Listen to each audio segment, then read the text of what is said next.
Hey, what's up? My name is Joe Bragg. Thank you so much for taking the time to watch this video. Today we're going to go over my top 5 games of 2024. Really excited to share this list with y'all. And also at the end of all these top 5 videos, I am actually going to do an obscure top 5, right? In this case, we're going to do top 5 favorite ice cream flavors. I think these are just fun ways to get to know me a little bit, but also I want to hear from you, right? Maybe you agree or disagree with my flavor choices or even my game choices.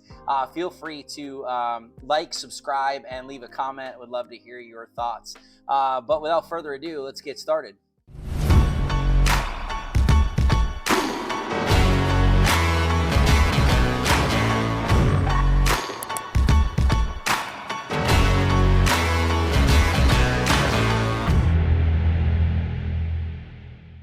My number 5 video for 2024 is Draft and Write Records by Inside Up Games. This is a phenomenal game, and again, no question as to what the mechanic is. It's draft and write. This game is awesome. I love the components. They give you colored pencils. They even went so far to leave a pencil sharpener in there, which I think was a really awesome and nice touch. But this game is just incredibly well done. Yeah, there's a lot of luck elements, and you might not be able to do all the things, and every game might feel different, and sometimes the points can feel swingy. That's real, but it's been really enjoyable to play. Again, it's a game my wife and I really enjoy playing together. It's just a lot of fun. As a music guy, I think this game knocked a lot of the, or checked a lot of the boxes, right? Like, again, you're creating this band, which is awesome, and you're wanting to get harmonies, which I looked at not just harmonies, but also like connections, right? Like chemistry is so important in a band, and you're trying to find and match these colors to be able to gain these harmonies, which unlock more bonuses. You're scheduling things like gigs and radio tour, and then you can actually go on tour, and there's just all these different ways to score points, and there's even ways to gain like negative reputation points and you lose it, but also those can help you unlock other bonuses. So as they would say in the industry, right, like all press is good press, right? It doesn't matter what it is, whether it's good or bad. But this is a phenomenal game. If you have not played it, I definitely want to suggest it to you and recommend it to you. I was really not a big fan of roll and writes or anything like that, and that has definitely since changed in 2024. But this game rose to the top for me. So definitely want you to check out Draft and Write Records from Inside Up Games. My number 4 game of 2024 is Skyrise from Roxley Games. Now, I have the collector's edition, but the first time I played this, I played it through the Kickstarter edition. It had the really cool wash on the miniatures, but this game is phenomenal. The components are incredible. Now, I haven't played the standard retail version, so I don't know. I can't speak to the components there, but I will say this collector's edition has been worth it. Again, this is a bidding game, area control, lots of ways to score points. I love that. The end game scoring is really where this takes off, right? There's lots of ways to gain bonuses as you go. Phenomenal game. Does not take a long time to teach or to play, and I like it because it's scalable. The way the components work, based on how many players you have or how many islands you'll have out, right? So that dictates and determines some things. So if you have 2-player game, you got 2 islands and then the main central island. If you're playing a 4-player game, you get 4 of the larger islands in the central island. It's just a lot of fun. Like I said, a lot of really cool ways to score points, lots of bonuses. And there's a really cool area control element where you're trying to maybe hit a certain objective or get more influence in a certain neighborhood or those kind of ways. And I just think it's a ton of fun. It's been a really great play. I try to get it to the table often. It's a game that I think is accessible for maybe non-gamers. It takes a little bit but usually clicks right around the second time someone's gone around. They're like, oh, okay, got it, cool. The bidding mechanic is rather simple. It's just, did my number beat yours? And I have to place my bid next to the previous bid in an adjacent spot. So really, really fun game. Like I said, pretty simple to teach and doesn't take too long to play. Very enjoyable. And I would highly recommend it. So this is Skyrise. This is my number 4 pick of 2024, Skyrise from Roxley Games. My number 3 game should come as no surprise. If you know me, you know that I love Garphill games, And this is awesome too. As a believer, this was a really awesome theme, which is Ezra and Nehemiah. This game is heavy. It's chunky. It's definitely a heavy game. Took some time to learn and understand, and I think I'm still learning and understanding it, right? But I've enjoyed every play that I've had of this game. It's a lot of fun, a lot of choices, a lot of things that you can do, a lot of things you need to do but can't always get to, and so I love that.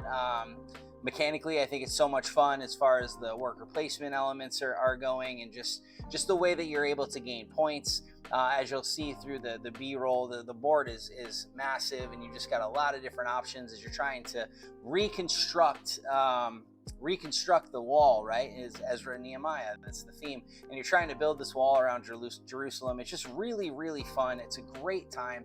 I really recommend this game if you like heavier games. If you're not into heavier games, this one probably wouldn't be your thing. Definitely a thinker, definitely a brain burner. But again, a lot of fun. I love the decision space. I just think there's a lot of great choices that you have to make as a player. And for me, that is really enjoyable. Garphill Games, I think, just does worker placement incredibly well, but I love that there's just more options in this game. There's lots of different things, and the way the card play works, and the player boards, and how you can upgrade them. It's a lot, but it is so much fun. Once you get the hang of it, this is a game that I think people will really, really enjoy. So again, love the theme, love what they did here, love the artwork. It's just so good all around. So 100%, this is my number 3 game of 2024. It's Ezra and Nehemiah by Garphill Games. So my number 2 game of 2024, I actually got later in the year, but have not been able to stop playing it. I have absolutely loved this game. It is a beautiful, beautiful game. I love its table presence. It looks so good. And it's just been a lot of fun. It's a really great resource management game. And that is Office Dog's River of Gold. Man, like I said, I got this later in the year, and we've already played it like 7 times or so. So much fun. And I love it because it's also accessible. You can teach non-gamers this game, right? If they've ever played Monopoly, they can play this. There is some like a roll and move type option, but the die itself gives you lots of different options. And I love it because you can manipulate the die, and you can find ways to make it go up or down, right? And just, again, the game is absolutely beautiful. The table presence on this thing is incredible. It's got this gold leaf. It's just really, really beautiful stuff. But the game is simple and yet satisfying. It is just, like I said, it's a blast to play, and there's just some really cool mechanics, right? So you're moving your ship down the river, and as you do, if you own a space or someone else does and you're visiting a port, they gain resources because you gain resources for visiting the port, and then they gain resources because they own the port. And so there's a lot of stuff that you can gain. You're gaining coin, you're gaining just different resources in there. You're trying to deliver to customers, which are going to give you more bonuses. And then they've got this influence track, and the influence track, again, for endgame scoring can be really beneficial, and there's ways to multiply your points. It's so much fun.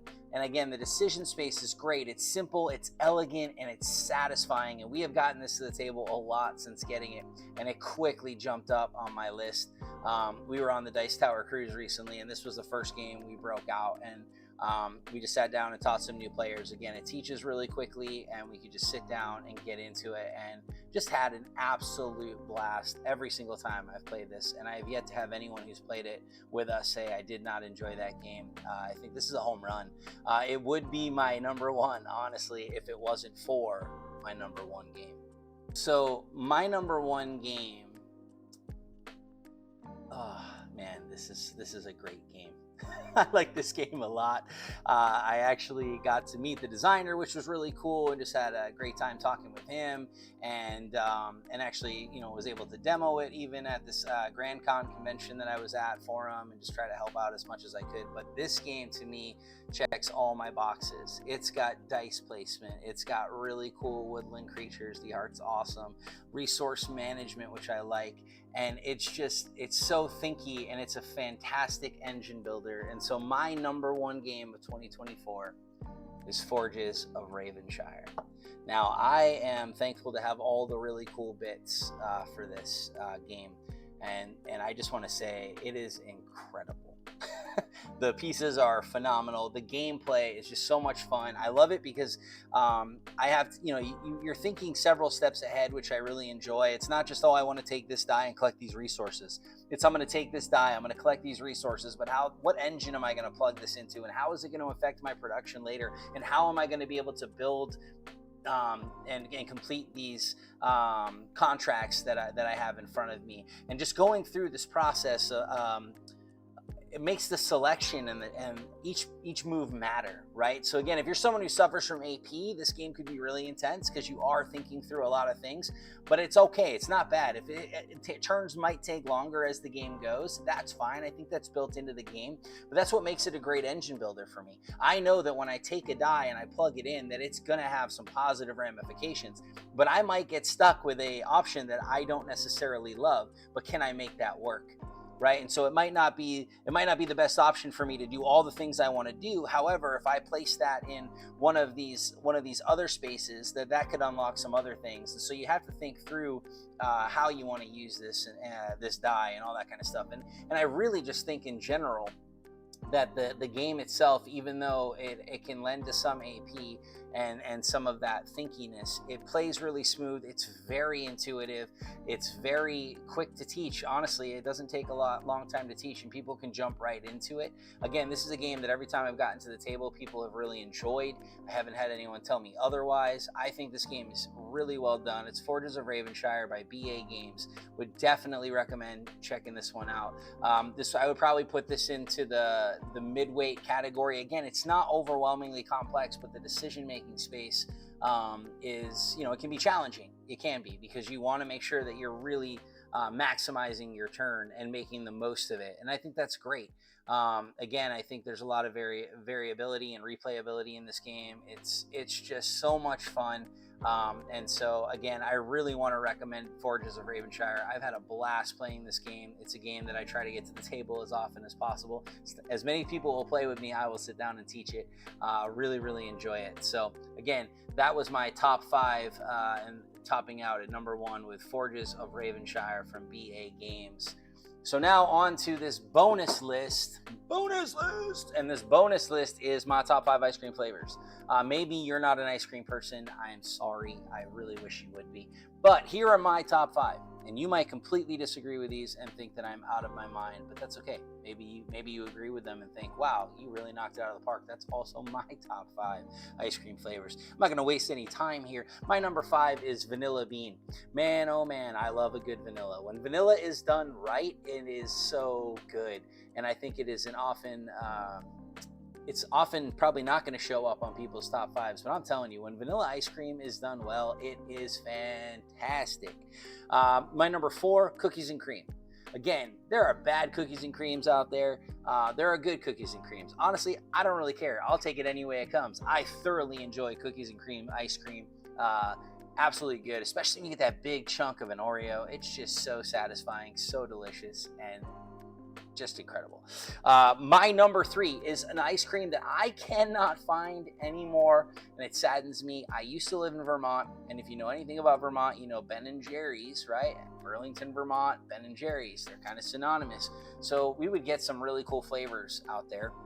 And there was an oatmeal chocolate chip cookie that Ben & Jerry's released, and it was incredible. Honestly, it would probably be my number 1 if I could find it and have it more consistently. So I'm putting it in this 3 slot just simply based on nostalgia.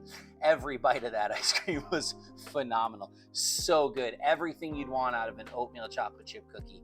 Absolutely incredible. Delicious, cinnamony, chocolatey, the chunks of the cookie. Man, oh man.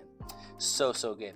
My number 2 might surprise you. My number 2 is probably going to make me, it's going to age me in some way. Someone's going to probably think I'm in my 80s when I say this, and it's not rum raisin, though rum raisin could definitely be up there. Haagen-Dazs rum raisin, phenomenal stuff. But I would say my number 2 is butter pecan. I absolutely love a butter pecan.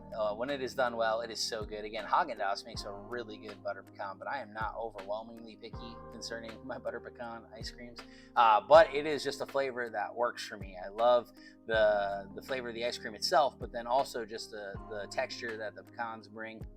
So good, would never turn it down, especially if you had a cool butterscotch or a caramel sauce. So good. Which brings me to my number one. And my number one has been a number one for a long time for me, and that is Rocky Road. And we're talking like the Rocky Road that is done well. And again, you can do it with peanuts or almonds, but they have to be chocolate covered. You got to have the marshmallow pieces in there, not the swirl. Give me the marshmallow pieces, the bits, the chocolate, the again, peanut or almond, don't care, but as long as they're chocolate coated and just pieces of marshmallow, it is amazing. Such an incredible ice cream. I've realized as I'm doing this top 5 of ice cream, I'm probably more passionate about my top 5 of ice cream than I am my top 5 games of 2024. That's not really true, but I like ice cream. I'm originally from Cape Cod, Massachusetts, and we've been known to be ice cream snobs. It's probably very real. But I haven't met an ice cream I don't like. I'll pretty much eat just about anything, but that's my top 5. Again, vanilla bean in particular, but a good vanilla, cookies and cream, oatmeal chocolate chip cookie by Ben & Jerry's, a butter pecan, and a Rocky Road. Man, can't go wrong with ice cream. So I hope you're doing well. Thank you so much for taking the time to watch this video. If you have any questions, comments, cares, concerns, or anything that you want to share with me, please leave that comment, but be sure to like and subscribe. And I'm excited. I got some more top 5s, and I hope to learn and grow in this space. I'm just really pumped. So thanks again for taking this time. Hope you are well. God bless.